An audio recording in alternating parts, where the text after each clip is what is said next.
Let's get married. Yeah. And live with me in a storeroom behind a hardware store in Fairvale. We'll have lots of laughs. Tell you what, when I send my ex-wife for alimony, you can lick the stamps. I'll lick the stamps. Marion, you want to cut this off? Go out and find yourself somebody available? I'm thinking of it. How could you even think a thing like that? Don't miss your plane. Hey, we can leave together, can't we? I'm late, and you have to put your shoes on.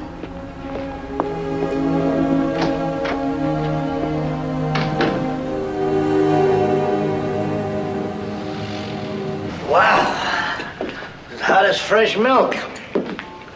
Hey, you girls ought to get your boss to air condition you up. You can afford it today. Marion, will you get the copies of that deed ready for Mr. Cassidy? Tomorrow's the day, my sweet little girl. Oh, not you. My daughter. A baby. And tomorrow she stands her sweet self up there and gets married away from me. I'm buying this house for my baby's wedding present. $40,000 cash. I never carry more than I can afford to lose. Tom, cash transaction of this size is most irregular. Ah, so what? It's my private money. Now it's yours. Suppose we put it in the safe, and then Monday morning when you're feeling good... Oh, speaking of feeling good, where's that bottle you said was in your desk? Lowry, I am dying of thirsteroni. I don't even want it in the office over the weekend. Put it in the safe deposit box in the bank, and we'll get him to give us a check on Monday instead.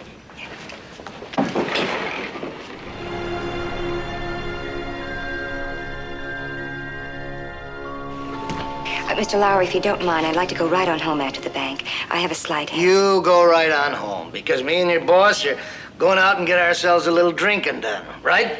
Of course. Do you feel ill? Just a headache. Well, what you need is a weekend in Las Vegas, the playground of the world.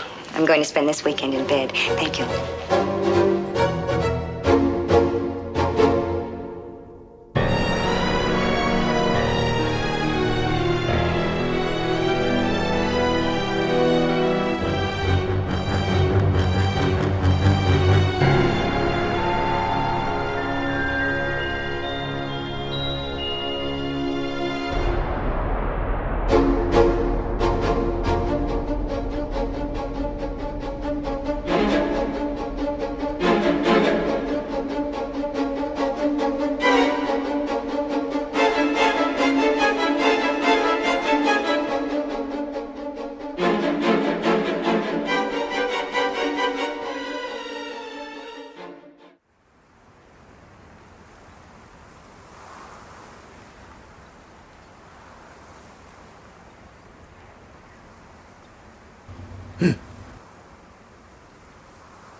Is anything wrong?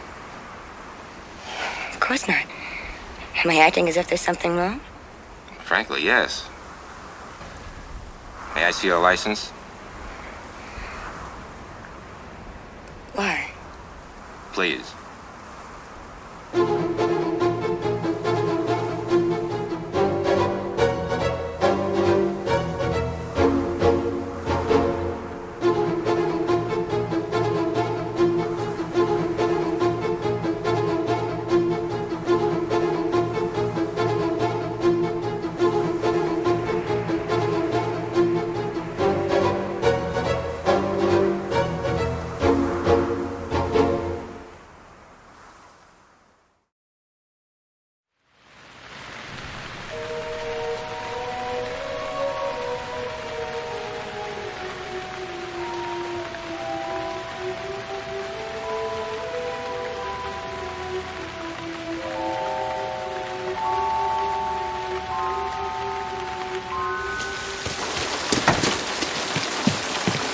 Gee, I'm sorry I didn't hear you in all this rain. Go ahead in, please. Dirty night. You have a vacancy? Oh, we have 12 vacancies. 12 cabins, 12 vacancies. They moved away the highway. Oh, I thought I'd gotten off the main road. I knew you must have. Nobody ever stops here anymore unless they've done that. Cabin 1. It's closer in case you want anything. Right next to the office. I want sleep more than anything else, except maybe food. Well, there's a big diner about 10 miles up the road, just outside of Fairvale. Am I that close to Fairvale? 15 miles. I'll get your bags.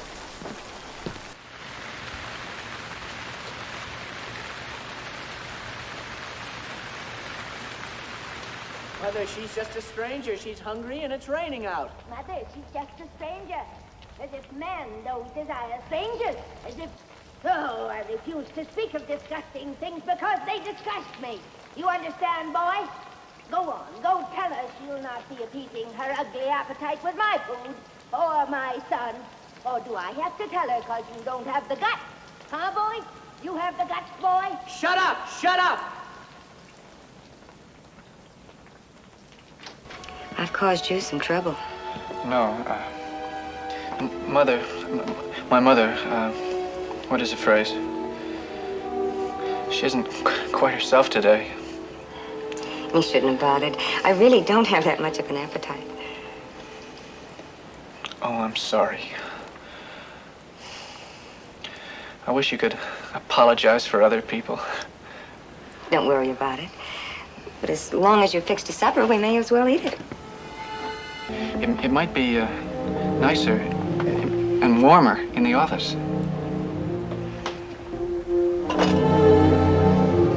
Sit down. Thank you. You're very kind. It's all for you. I'm not hungry. Go ahead. You eat like a bird. You'd know, of course. I don't really know anything about birds. My hobby is stuffing things. You know, taxidermy. You know, if anyone ever talked to me the way I heard, the way she spoke to you. Sometimes, when she talks to me like that, I feel I'd like to go up there and curse her and leave her forever. Or at least defy her.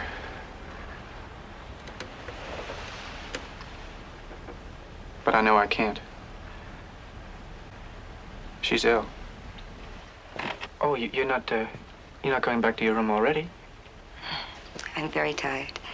And I'll have a long drive tomorrow, all the way back to Phoenix. Really? I stepped into a private trap back there, and I'd like to go back and try to pull myself out of it. Before it's too late for me, too. Are you sure you wouldn't like to stay just a little while longer? Just for talk? I'd like to, but... All right. Well, I'll see you in the morning. I'll bring you some breakfast, all right? What time? Very early. Dawn. All right, Miss, Crane. Crane, that's it. Good night.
wants to see you.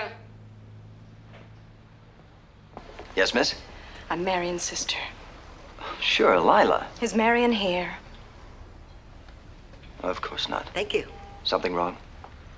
She left home on Friday. I was in Tucson over the weekend, and I haven't heard from her since. Not even a phone call. Look, if you two are in this thing together, I don't care. It's none of my business. But I want to talk to Marion, and I want her to tell me it's none of my business, and then I'll go. Well, is Marion in trouble? Maybe I am the seeing illusions type. No, you're not. Well, you want me to drop you at the hotel, or...? Sam, I still won't feel satisfied until I go out there. Neither will I. Come on. We better decide what we're going to say or do when we walk in there. We're going to register as man and wife. We're going to get shown to a cabin. And then we're going to search every inch of the place, inside and out.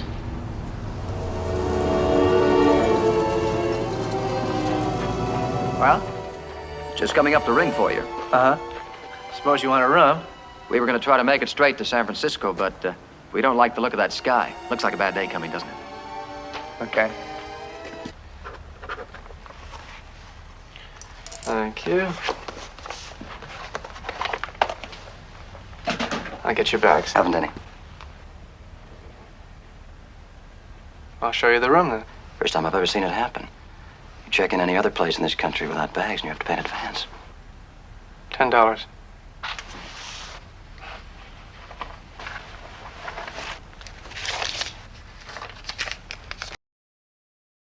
I'll show you the room then. Well, don't bother yourself. We'll find it.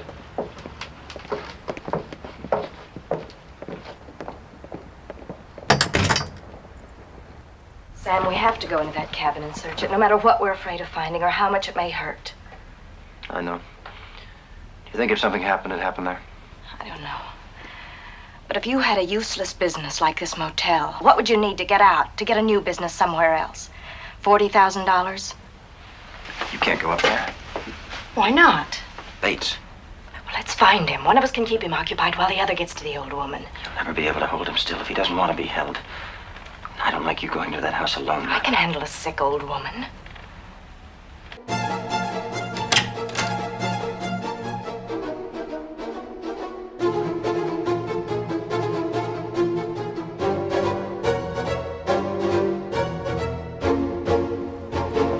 You looking for me? Why, yes, as a matter of fact. Wife's taking a nap, and I never could keep quiet enough for her, so I just thought I'd look you up and talk. Good. You satisfied with your cabin? That's fine.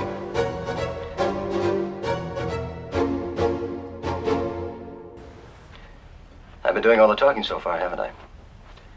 I thought it was the people who were alone most of the time who did all the talking when they got the chance. Here you are doing all the listening. You're alone here, aren't you? Mm-hmm. Drive me crazy. I think that would be a rather extreme reaction, don't you? Just an expression. What I meant was, I'd do just about anything to get away. Wouldn't you? No.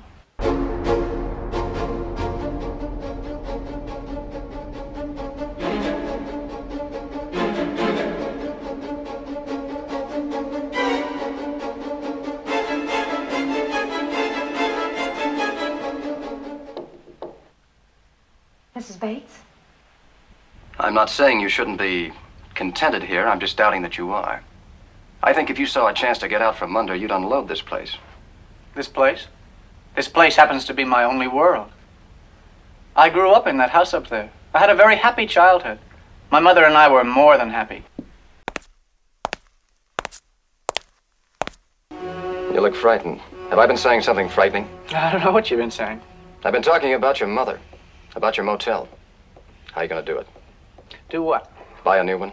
In a new town where you won't have to hide your mother? Why don't you just get in your car and drive away from here, okay? Where will you get the money to do that, Bates? Or do you already have it, socked away? Shut up! A lot of it. $40,000. I bet your mother knows where the money is and what you did to get it. I think she'll tell us. Where's that girl you came here with? Where is she?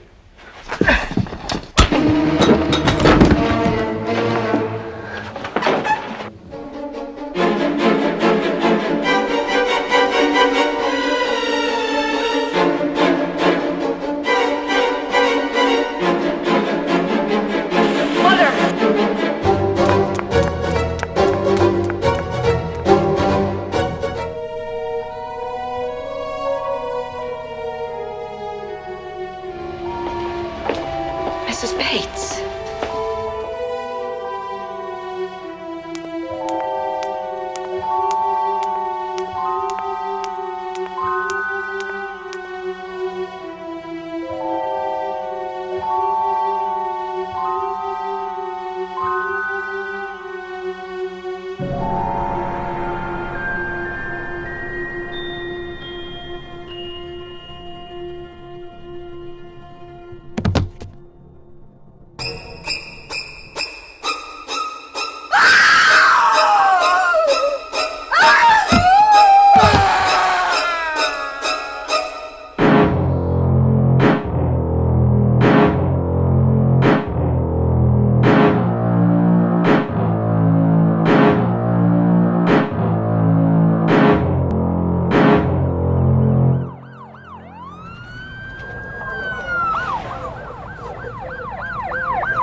I got the whole story, but not from Norman.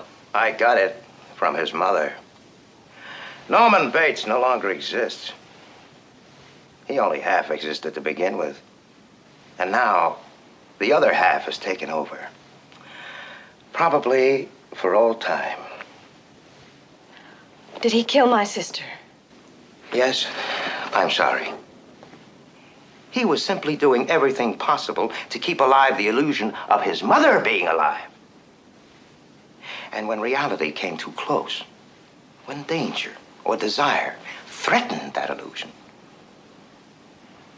he'd dress up, even to a cheap wig he bought. He'd walk about the house, sit in her chair, speak in her voice. He tried to be his mother. And now he is.